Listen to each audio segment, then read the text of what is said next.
ha habido mucho de qué hablar de los libros de texto, que porque les pidieron a los diseñadores gráficos, oigan, ayúdenos a mejorar los libros de texto.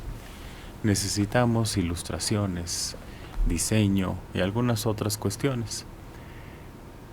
Y dijeron los diseñadores, pues claro, chamba es chamba. Híjole, pero no va a haber pago.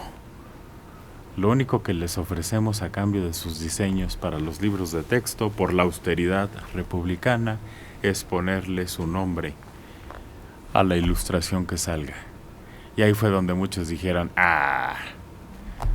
pues así no baila mi hija con el señor. Los libros de texto gratuitos que ha llevado tanto revuelo por ese diseño, que además empezó hace muy poco, ya se tendrían que estar imprimiendo, y empezaron que vamos a modificarlos y vamos a diseñarlos.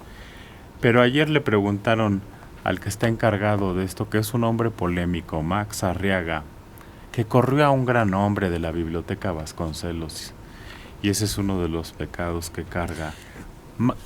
Tiene otro también, Max Arriaga, en un texto o en algo así, dijo que los que habían matado a Garza Sada eran valientes mexicanos, los que secuestraron. No, él no fue, ese fue Pedro. Fue Pedro Salmerón. Pedro Salmerón. Pedro Salmerón. Y Pedro renunció. Pero ahora está incluido en la elaboración de los libros de texto. Bueno, Pedro Salmerón es un historiador. Pero yo creo que más del diseño... Max Arriaga es el punto, porque es el mero mero.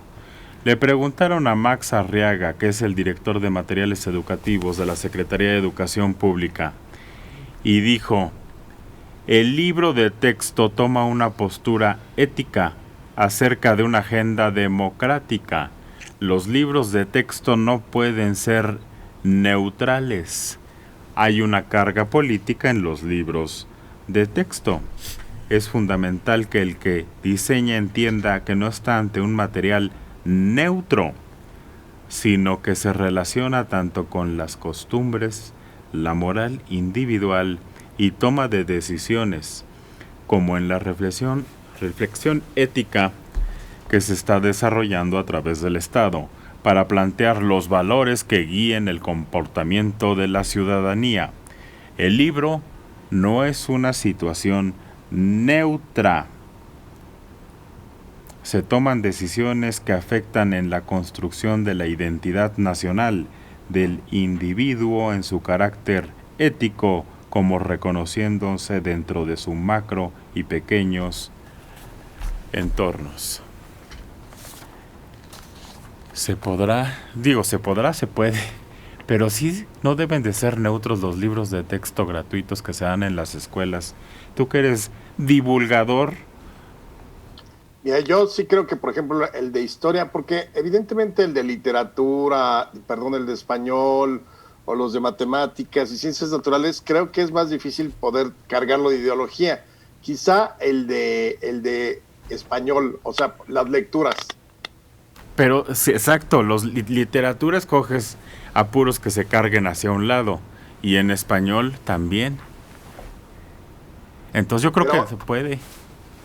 No, claro que se puede, y más el de historia. Yo estoy convencido de que este gobierno trae una nueva historia oficial totalmente. Lo vemos con este tipo de cosas como de los 700 años de la fundación de Tenochtitlán, solicitar una disculpa a España y que lo haga a los pueblos originarios, quitar a Colón. O sea, ese tipo de cosas creo que son muy claras de que se está construyendo una nueva historia oficial. Ahora, ¿es como para rasgarse las vestiduras? No, porque ya lo habíamos vivido. El libro de texto gratuito que se crea en 1959, pues prácticamente trajo toda esta historia oficial en la que crecimos y en la que nos educamos, la de los otros mitos, la que construyó el PRI.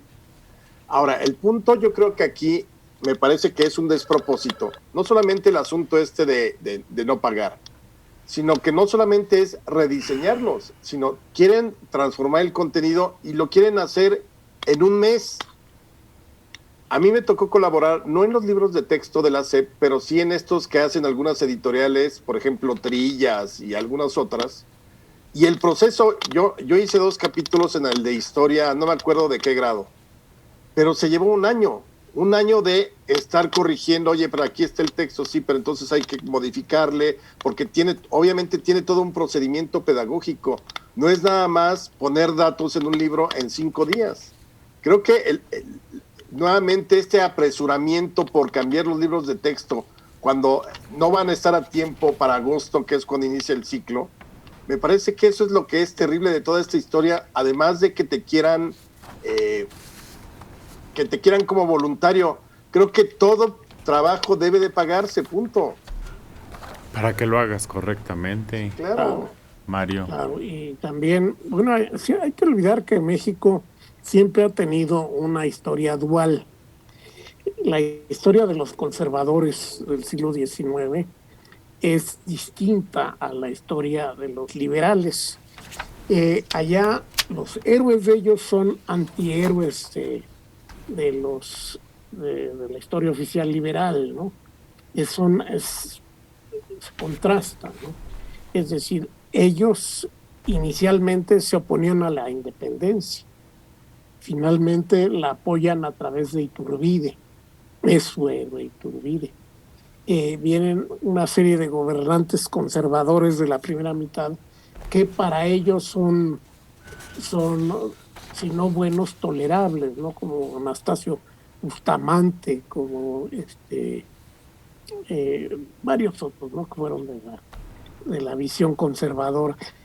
Por supuesto, para ellos Juárez es un antihéroe, es un villano de la historia.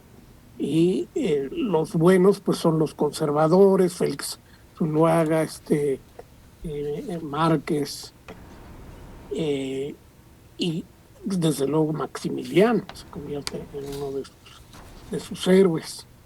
Ya después aceptan a Porfirio Díaz cuando se convierte poco a poco en un factor de liga con los conservadores y adopta varias de sus posiciones. Pero había 2 historias, entonces sí uno tenía que tomar partido. Pero ya después, con la simple narrativa de los hechos era suficiente, no se tenía que elaborar una historia oficial. Claro, ahí tenemos un panteón de héroes que ha sido objetado mucho por historiadores, tanto de entonces como de ahora, pero en general es defendible. Y sí ha sucedido que se ha tratado de desvirtuar un poco el papel de algunos de ellos, pero ahora se están convirtiendo en puntillistas, en detallistas. Ese detalle de ponerle el segundo apellido a Emiliano Zapata, ¿de qué sirve? Es decir, hay otro Emiliano Zapata, también veo liga de ruta de camiones Benito Juárez García. ¿Para qué el García? Pues, ¿a poco hay otro Benito Juárez? No es necesario detallar lo mismo.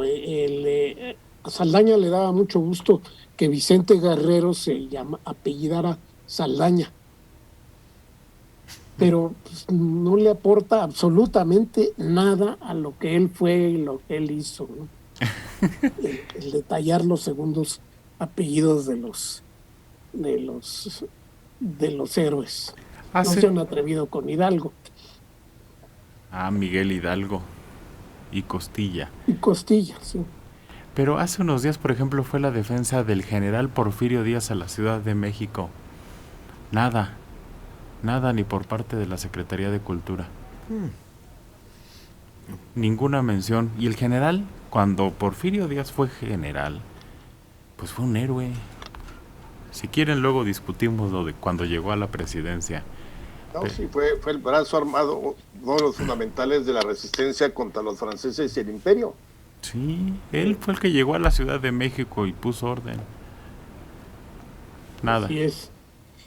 Y sí, hubo un intento muy torpe de de elogiar a un aspecto de Porfirio Díaz, que fue ponerle Coronel Porfirio Díaz a la avenida Porfirio Díaz, que está ahí junto al Parque Hundido. Pues no, él ya era general cuando peleó contra los conservadores, peleó contra los franceses. Esa era una torpeza. Lo degradaron. No, pero fíjense que ese nombre es el hijo, que fue ingeniero e hizo varias obras públicas en la Ciudad de México. El del Parque Hundido no es Porfirio Díaz papá, porque además del grado, Porfirio Díaz ya era general antes de la guerra contra la intervención y el imperio. Sí, Claro. Es general a los 30 años. Por eso era una torpeza. ¿A quién entra Pero la siendo calle general? está dedicada al hijo, a Porfirito, digamos. Yo creo que eso se lo quisieron arreglar así, porque yo leí un artículo de Daniel Cosío Villegas deplorando que se le haya puesto Coronel Porfirio Díaz a la calle, con el efecto, con el intento, desde luego, de decir que hubo dos etapas en su vida. Cuando era bueno, cuando era un militar de la República, y cuando fue dictador. Pero en fin.